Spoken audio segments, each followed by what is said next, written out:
retrouvons pour une nouvelle vidéo sur la bala de Calle 13 et c'est la vidéo numéro 22.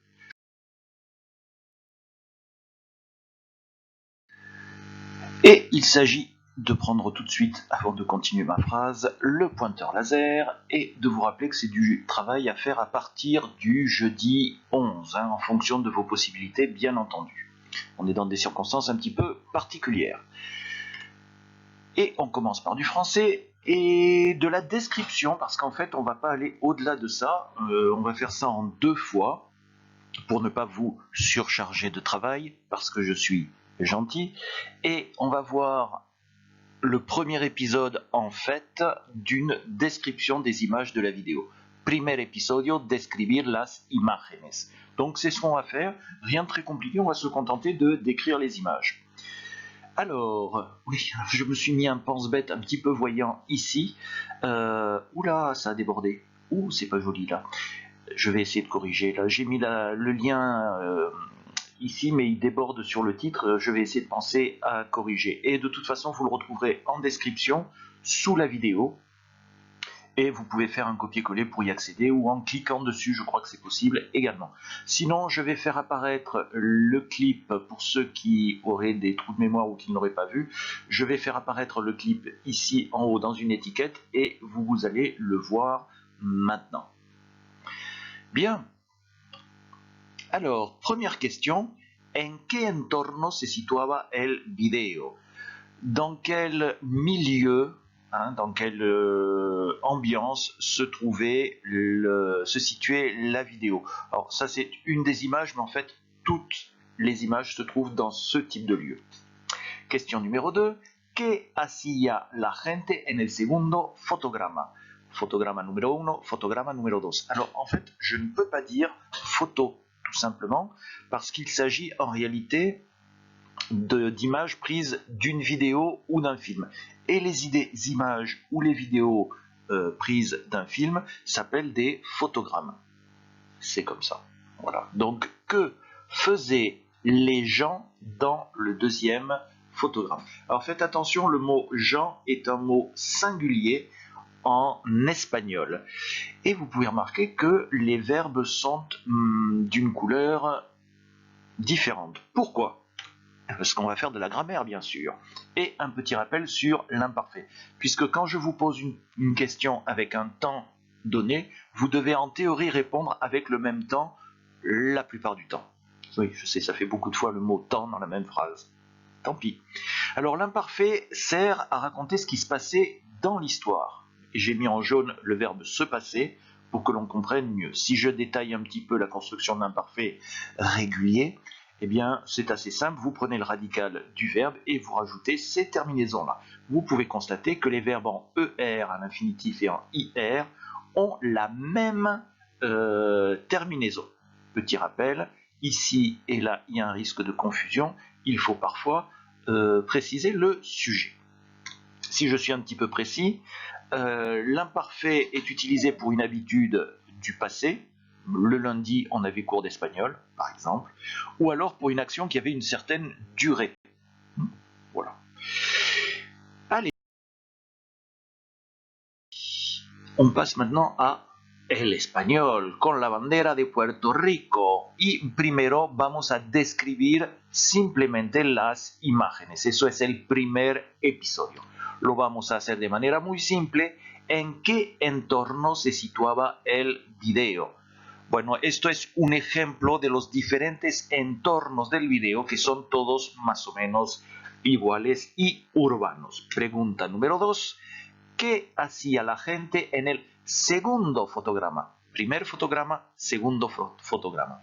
Esto no son fotos. Las fotos sacadas de un video, de una película, se llaman fotogramas. Es así. Podéis notar que los verbos tienen un color diferente. Esto es de color negro y esto es de color verde. ¿Por qué? Muy simple. A causa de la gramática. Y vamos a hablar del imperfecto, que sirve para contar lo que pasaba durante la historia. Y si doy algunas precisiones sobre la construcción, podemos ver que vamos a poner un radical y sufijos, y que para los verbos en y en ir es exactamente la misma conjugación. ¡Qué práctico! Pequeña nota, aquí y aquí hay que evitar las confusiones y precisar el sujeto. Y terminamos con, ¿para qué se sirve el imperfecto? Para una costumbre del pasado. Los lunes teníamos clase de español. O para una acción que duraba. Bueno, sin más precisión, para una acción que duraba. Et on revient au français. Pourquoi j'ai laissé le drapeau là? Il faut que je pense également à enlever le drapeau portoricain qui se trouve là, parce que je vais parler en français. J'espère que j'y aurais pensé. Je peux me corriger après coup, quand j'y pense. Alors, ¿dónde se situaba el primer fotograma? Où se trouvait le premier photogramme?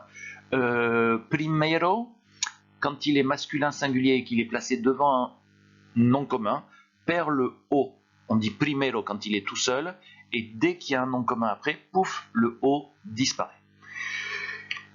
Question numéro 2, photogramme numéro 2, ¿dónde se situaba el segundo?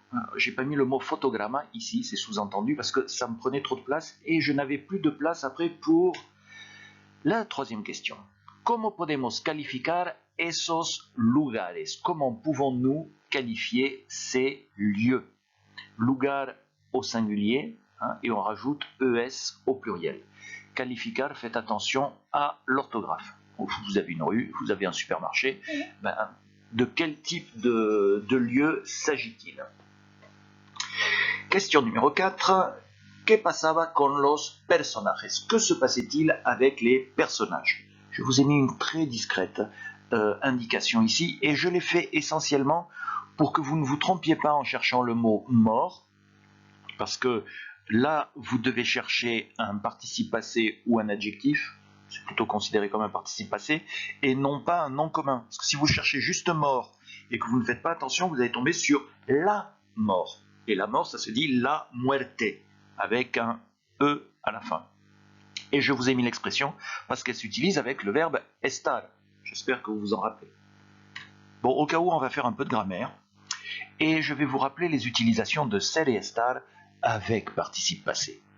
Attention, il y a d'autres utilisations de ser et estar sans participe passé. Là, c'est avec participe passé. Et vous avez deux solutions. Vous utilisez le verbe ser s'il y a une action. Et s'il n'y a pas d'action, vous utilisez le verbe estar. D'accord? Bien. Donc, la puerta es cerrada por el profe, la porte est fermée par le prof. Ici, il y a bel et bien une action, et on peut même dire qui fait l'action. C'est ce qu'on appelle une voix passive. Ensuite, la puerta está cerrada, la porte est fermée. Ici, j'ai employé le verbe estar parce qu'il n'y a pas d'action. Simplement, on constate que la porte est fermée.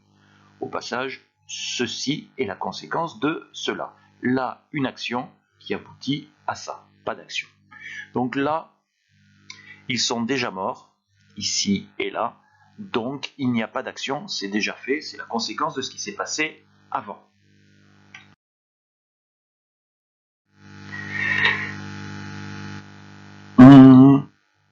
Pourquoi il se passe rien?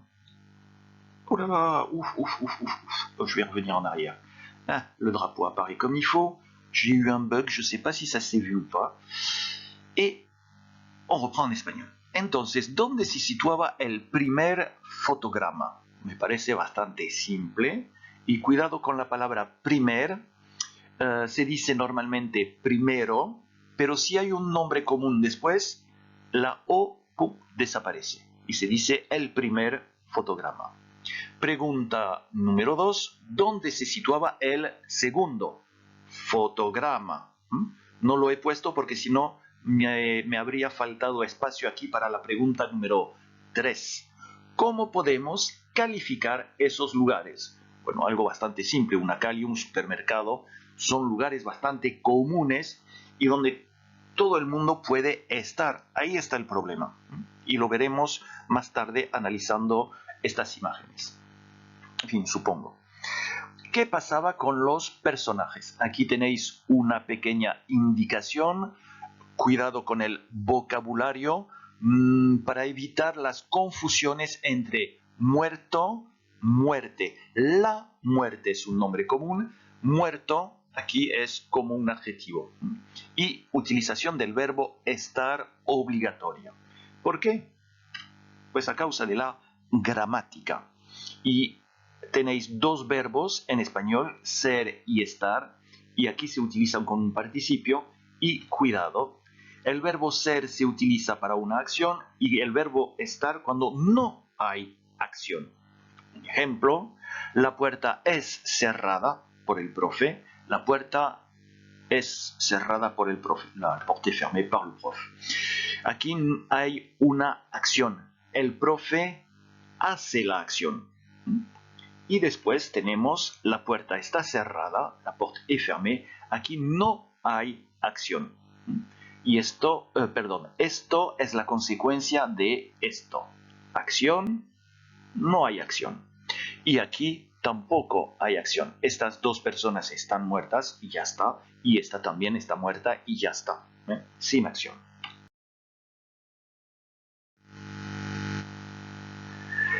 Et nous voilà arrivés au bout de notre vidéo du jeudi 11. Ça n'a pas été trop long. Au début, j'avais prévu beaucoup plus long. Vous ne vous rendez pas compte du travail que vous avez évité.